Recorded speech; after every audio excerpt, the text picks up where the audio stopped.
નવા બ્લોગમાં તમારું હાર્દિક હાર્દિક સ્વાગત છે. જય માતાજી બધાને.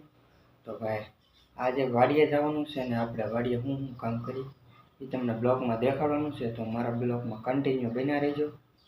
મળીએ છીએ વાડીએ જઈને. આપણે વાડીએ આવી ગયા છીએ અને જો આવા ઘઉં પાકી ગયેલા છે અને ભેહુંને ભાઈ નીરી દીધું આવતા આવે અને આપણે ભાઈ હિસકા ખાવા બેસી ગયા. કેમ કે ભાઈ બાજરી વાવવાની છે પણ ટ્રેક્ટર હજી આવ્યું નથી. તો પણ એ તમને હું બતાવી કેવી રીતના આપણે બાજરી વાવી. તો અમારા બ્લોગમાં કન્ટિન્યુ બન્યા રહેજો. તો મિત્રો આવી રીતના કંઈક બાજરીને ભેળવવાની હોય ને અમારો ભાઈ બાજરી અંદર ભેળવે છે તાપડામાં નાખીને અને ખાતર બે મિક્સ કરવાનું હોય.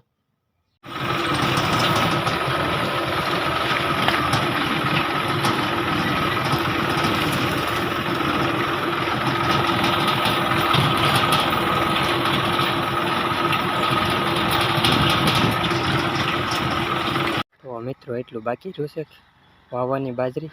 તો બાજરી વાવીને પૂરી થઈ જાય. તો જો એટલી બધી આખી વાડીમાં બાજરી વાવેલી છે આખી, અને હવે અહીંથી આમ એટલી બાકી છે. તો અમારા બ્લોગમાં કન્ટિન્યુ બન્યા રહેજો મિત્રો. આપણે આવી ગયા વાડીએ અને ટાઈમ નહોતો. જો આવી રીતના કંઈક પાણી ચાલુ છે. તો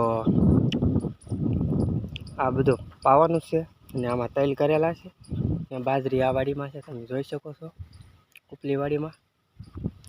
તો ભાઈ કામ બહુ ટાઈમ હતું નહીં તો થોડોક બ્લોક ઉતારવાનું મોડું થઈ ગયું. તો ભાઈ પાણી ચાલુ છે ને ભાઈ પવન આજે મસ્તીનું છે ને વાતાવરણ થોડું વાદળા જેવું છે. અને ભાઈ લાઇટ વહી ગઈ છે અત્યારે, પાણી ધીમું પડી ગયું છે. 3 વાગી ગયા.